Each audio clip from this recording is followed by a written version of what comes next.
ಬೀದರ್ನ ಗುತ್ತಿಗೆದಾರ ಸಚಿನ್ ನಿವಾಸಕ್ಕೆ ಬಿಜೆಪಿಯ ನಿಯೋಗ ಭೇಟಿ ಕೊಡಲಿದೆ. ಇನ್ನು ಕೆಲವೇ ಹೊತ್ತುಗಳಲ್ಲಿ ಭೇಟಿ ಮಾಡಲಿದ್ದಾರೆ.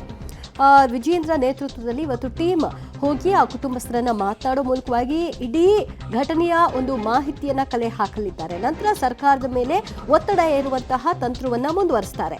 ಕೆಲವೇ ಕ್ಷಣಗಳಲ್ಲಿ ಬೀದರ್ಗೆ ವಿಜೇಂದ್ರ ಟೀಮ್ ಆಗಮಿಸಿದೆ. ಘಟನೆ ಬಗ್ಗೆ ಸಂಪೂರ್ಣ ಮಾಹಿತಿಯನ್ನ ಕಲೆ ಹಾಕೋದಕ್ಕೆ ಈಗಾಗಲೇ ನಿನ್ನೆ ಜಿಲ್ಲಾಧ್ಯಕ್ಷರು ಕೂಡ ಹೋಗಿದ್ರು, ಆ ಕುಟುಂಬಸ್ಥರ ಜೊತೆಗೆ ಮಾತನಾಡಿದ್ರು.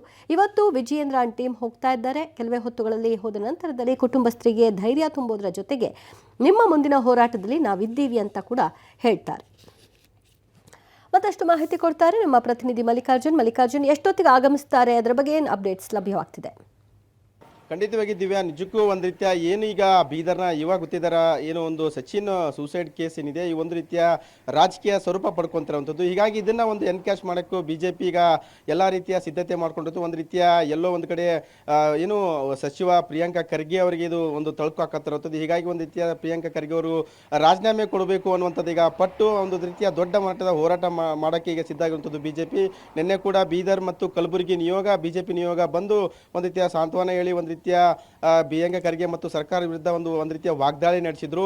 ಇವತ್ತು ಕೂಡ ಈಗಾಗಲೇ ಏನು ಒಂದು ಕೆಲವೇ ಕ್ಷಣಗಳಲ್ಲಿ ಈಗಾಗಲೇ ಹೈದರಾಬಾದಿಂದ ಏನು ಒಂದು ರಾಜ್ಯ ಬಿಜೆಪಿ ನಿಯೋಗ ವಿಜೇಂದ್ರ ಅವರ ನೇತೃತ್ವ ನಿಯೋಗ ಇನ್ನೇನು ಬೀದರ್ ಹತ್ರ ಬೀದರ್ ಬಾರ್ಡರ್ ಬಂದಿರುವಂಥದ್ದು. ಕೆಲವೇ ಕ್ಷಣಗಳಲ್ಲಿ ಅವರ ಒಂದು ಮನೆಗೆ ಕೂಡ ಈಗ ಭೇಟಿ ನೀಡಿ ಸಾಂತ್ವನ ಹೇಳಿ ಒಂದು ಮಾಹಿತಿಯನ್ನು ಕೂಡ ಕಲೆ ಹಾಕಿ ಮುಂದಿನ ಹೋರಾಟದ ರೂಪುರೇಷೆ ಏನು ಮತ್ತು ಬಿಜೆಪಿ ಈಗಾಗಲೇ ಒಂದು CBIಗೆ ಏನು ಕೊಡಬೇಕು ತನಿಖೆಗೆ ಅನ್ನುವಂಥ ಒತ್ತಾಯ ಕೂಡ ಮಾಡ್ತಾ ಇದೆ. ಹೀಗಾಗಿ ಒಂದು ರೀತಿಯ ಇದನ್ನ ದೊಡ್ಡ ಮಟ್ಟದಲ್ಲಿ ಒಂದು ರೀತಿಯ ಏನು ಎನ್ಕೇಶ್ ಮಾಡಿಕೊಂಡು ಬೇರೆ CBI ತನಿಖೆ ಕೊಡಬೇಕು ಅನ್ನುವಂಥದ್ದು. ಮತ್ತು ಜೊತೆಗೆ ಪ್ರಿಯಾಂಕಾ ಏನು ಖರ್ಗೆ ಇದ್ದಾರೆ ಅವರ ಒಂದು ತಲೆದಂಡ ಆಗಬೇಕು, ಅಂದರೆ ಅವರು ರಾಜೀನಾಮೆ ಕೊಡಬೇಕು ಅನ್ನುವಂಥ ಪಟ್ಟು ಬಿಗಿಗೊಳಿಸ್ಕೊಂಡು ಒಂದು ರೀತಿಯ ದೊಡ್ಡ ಮಟ್ಟದ ಹೋರಾಟಕ್ಕೆ ಈಗ ಏನು ಕ್ಷಣಗಣನೆ ಶುರುವಾಗಿರುವಂಥದ್ದು.